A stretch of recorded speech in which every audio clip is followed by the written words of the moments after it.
When Street Fighter II hit the scene, it didn't just change the arcade landscape, it completely reinvented it. And because of this, every other developer wanted a piece of that lucrative fighting game pie.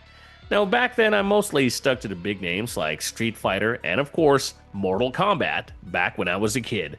But after spending years building my retro collection and actually playing these obscure titles, I've come to realize that many of them were unfairly overlooked. If you want to see what else the golden age of fighters had to offer beyond the usual suspects, well, here are 16 Street Fighter clones that are actually worth playing. Breaker's Revenge 1998. If you haven't played Breaker's Revenge, you're missing out on arguably the smoothest fighter on the Neo Geo. It was developed by Visco Games and it feels like they took the Street Fighter formula and polished it. The game features a roster of fighters who are surprisingly blatant copies of Capcom's cast, like Sho, who's just Ryu with a different headband, and Condor, who definitely isn't Zangief. Despite the derivative designs, the gameplay is incredibly snappy and responsive. The breaker mechanic allows you to interrupt combos, which isn't used by other games until way later, and prevents you from getting cornered too easily. I love how fast the rounds move because the damage scaling is high, meaning matches rarely drag on to the timer. The sprite work is clean, the hits feel heavy, and the special moves come out instantly, without any complex inputs. It's one of those games where you can pick up a controller and learn quickly, yet the skill ceiling is high enough for competitive play. World Heroes Perfect! World Heroes Perfect 1995. The World Heroes series feels like the weird cousin of the fighting game family, but World Heroes Perfect is where they finally got the formula right. ADK finally polished the engine with this entry, making it arguably one of the best looking games on the Neo Geo hardware. The roster is absolutely wild, featuring Rasputin, the mad monk using magic, Joan of Arc swinging a sword, and whatever the cybernetic soldier Brocken is supposed to be. This version introduced the Hero Gauge, which lets you pull off super moves, and they finally added standard features that were missing in previous games, like mid-air blocking. What makes Perfect special is the personality, as it fully embraces the absurdity of its premise, rather than trying to be gritty. The animations are fluid, and the combo system is surprisingly open-ended compared to the rigidity of Street Fighter II. Allowing for some creative juggles. It's a game that doesn't take itself too seriously, and honestly, playing as a cybernetic Nazi soldier fighting a kabuki actor is the kind of bizarre spectacle that makes retro games so much fun to discover. Carnov's Revenge 1994. I have a soft spot for Data East because they were never afraid to just be weird with their properties. Carnov's Revenge, also known as Fighter's History Dynamite, is the sequel to the game that famously got Data East sued by Capcom, but this sequel stands on its own merits. The gameplay is the solid 90s arcade fare that holds up surprisingly well today. It introduced a weak point system where characters have a specific accessory like a headband or a mask that can be knocked off if you hit it enough times. If you expose that spot, the character gets dizzy, which adds a tactical layer to the fights that forces you to aim your attacks carefully. The character designs are complete stereotyping, from the clown character to the rugged American brawler, but the controls are tight and responsive. It feels heavy and impactful, and landing a super move with Carnov just feels satisfying.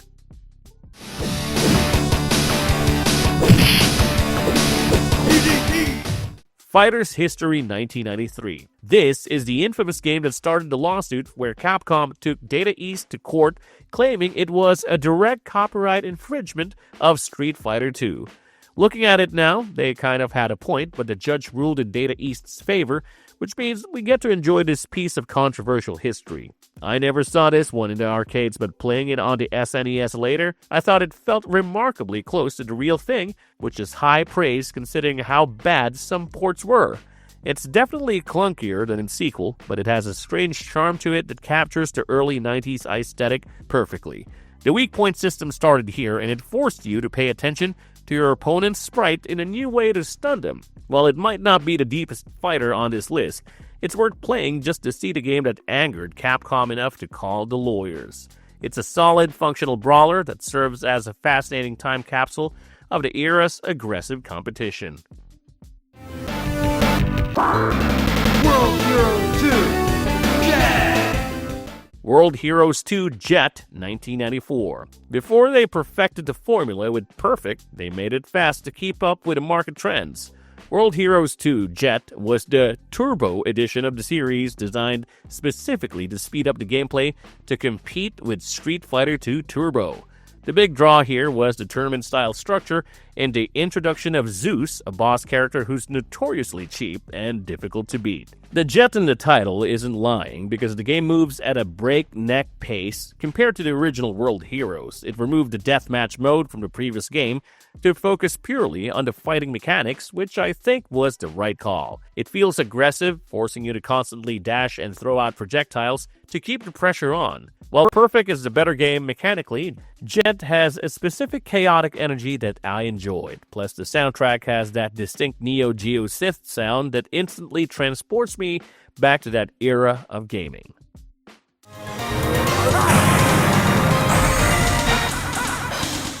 Martial Masters, 1999. This is a deep cut that I didn't discover until I started getting into arcade diving much later in life. Developed by IGS for the Polygame Master System, Martial Masters is absolutely stunning and rivals anything Capcom was putting out at the time. It came out in 1999, so it was competing with Street Fighter 3, and the animation quality clearly reflects that high standard. The sprite animations here are incredibly fluid, with a high frame count that makes everything look like a hand-drawn cartoon in motion, incredibly impressive, especially compared to the other games. The setting is strictly based on Chinese martial arts folklore featuring characters like Wong Fei Hung, which gives it a unique flavor compared to the global rosters of other games. It feels very similar to Street Fighter 3 in terms of gameplay depth, utilizing complex parries and super moves. It has shadow moves, which are essentially EX moves, and the combo system is very freeform, allowing for lots of creativity. I'm always shocked that this game isn't more popular because it plays so smoothly compared to other fighting games that came out alongside it. The hit detection is precise, and the parry system rewards high-level play, making it a hidden masterpiece.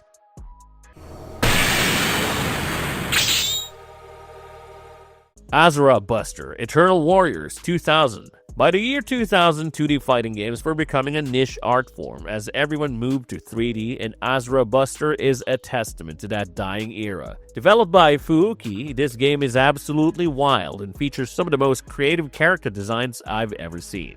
This was so overlooked because everyone had written off 2D fighting games by 2000, which is a real shame. The character roster is a mix of fantasy and post-apocalyptic sci-fi that shouldn't work together but somehow creates a cohesive world. The gameplay involves a 3-button system and unique weapon retrieval mechanics that add strategy to the brawling. Characters can draw weapons for different movesets, and knocking a weapon out of someone's hand changes the dynamic of the fight completely until they pick it back up. It also has a last stand mechanic where you can mash buttons to get back up after being KO'd for one final desperate attack to try and steal the round. It's chaotic and unbalanced in a way that actually makes it more fun, actually prioritizing fun over tournament viability. The sprites are big and detailed, and the whole game has this gritty, dark fantasy vibe that sets it apart from the brighter Capcom games.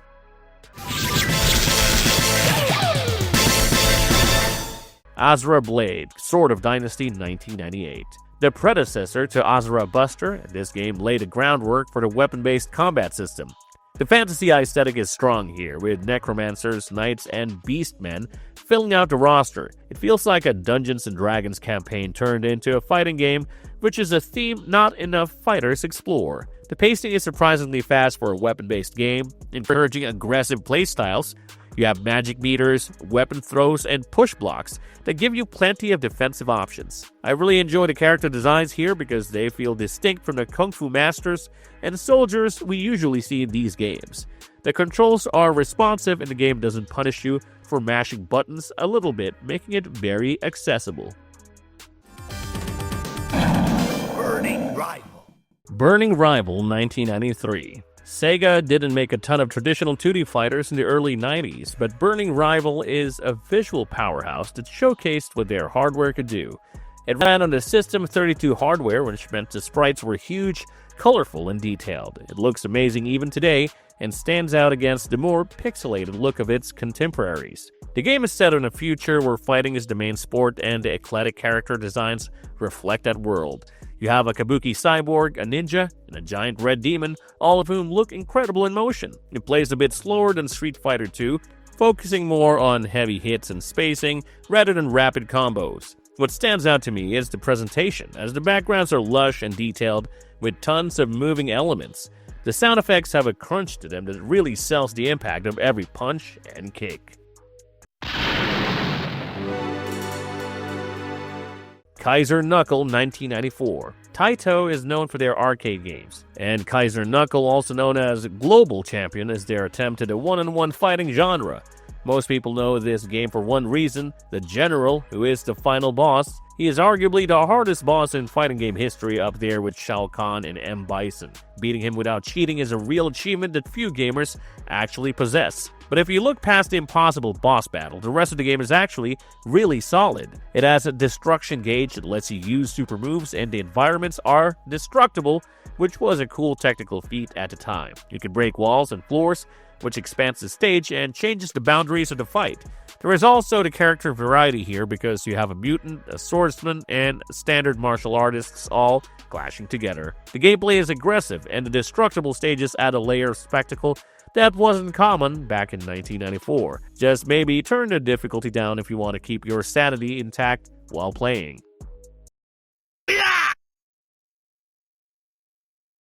The Eye of Typhoon 1996. This is one of the rarest games on this list, and for a long time people thought it was just a rumor. It was developed by a Korean studio called Vacom and was intended for the Neo Geo, but it saw a very limited release. It draws heavy inspiration from Fatal Fury, but it has its own distinct flavor that separates it from the SNK titles. The setting is based on Korean history and mythology, which gives the roster a unique look compared to the Japanese-centric casts of other games. The sprites are large and utilize the Neo Geo's zooming camera tech to keep the action framed perfectly. You can play in a team battle mode similar to King of Fighters, which adds some nice variety to the single-player arcade ladder. It feels a bit clunky compared to the top-tier SNK games at the time, but the novelty of the setting and the passion behind the project do shine through. It has a fascinating piece of fighting game history that deserves to be played by anyone interested in the genre.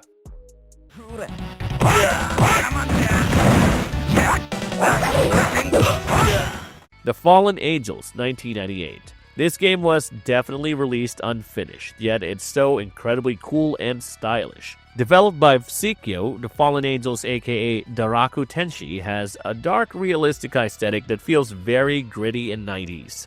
The animation style is eerily smooth and grounded, aiming for realism over flashy anime effects, which gives it a somber tone. It stands out in a genre that was increasingly moving toward bright colors and massive beams. The characters are all misfits and criminals living on the fringe of society, which gives the game a moody atmosphere. I love the way the characters move because it feels heavy and deliberate, like actual street fighting. The game was rushed to release, so some characters look incomplete or share sprites, but the core gameplay is fantastic, despite the cut corners.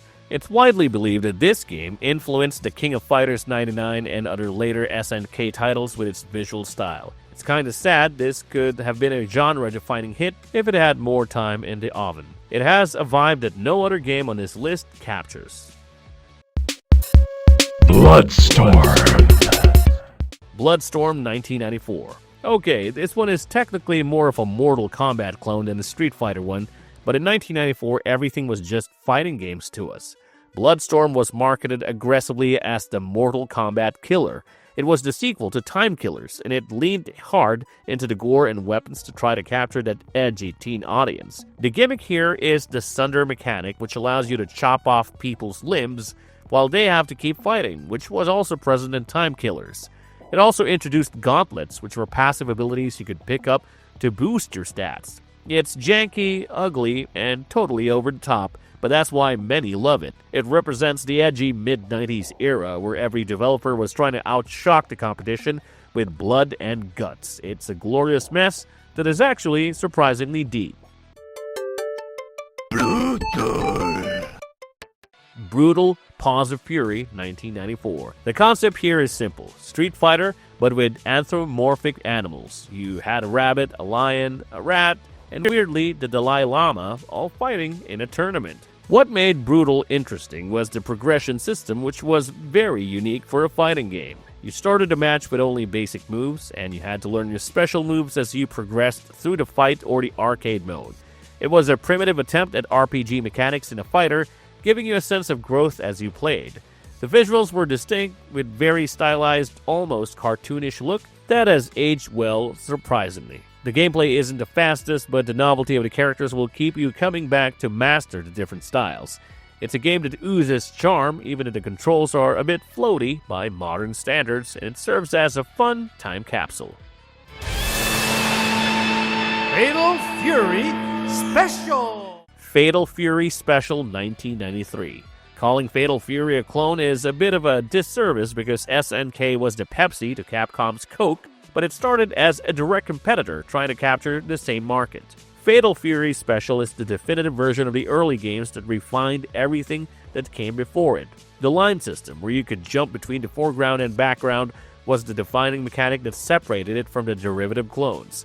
The sound design here was incredible with heavy impacts and clear voice samples. The inclusion of Ryo Sakazaki from The Art of Fighting as a hidden boss was the first big crossover moment for SNK, blowing the minds of everyone in the arcade.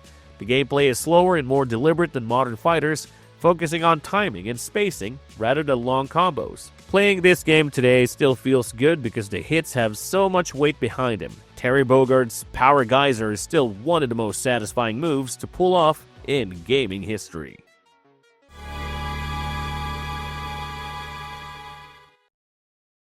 Darkstalkers The Night Warriors 1994. Technically, this is Capcom cloning themselves, but Darkstalkers was their answer to the question, what if Street Fighter was faster and full of monsters? It took the precision of Street Fighter and injected it with a gothic style that felt fresh and exciting. It introduced chain combos, which allowed you to string light to heavy attacks together, making the game significantly faster and more aggressive than Street Fighter. The animation was leaps and bounds ahead of everything else, using squash and stretch techniques that made the characters look like a high-budget animated piece. It felt wild and untamed compared to the disciplined martial arts of Ryu and Ken. Playing as John Talbane, the werewolf, and dashing all over the screen felt so liberating. Compared to the stiff, jumping arcs of Street Fighter, it laid the groundwork for the Marvel vs. Capcom series, and it's honestly dripping with so much gothic and Halloween style. Looking back at these games, I realize how lucky we were to live through that era of experimentation. The sheer creativity on display was staggering, as developers weren't just copying a template but twisting it into something new. Whether it was the weapon combat of Azer Blade or the limb chopping of Bloodstorm, these games took risks that modern studios rarely take. They might not all be perfectly balanced for tournament play, but they all have soul and personality. If you have an afternoon free, fire up one of these titles from the archives, and who knows, you might just find your new favorite main hidden here.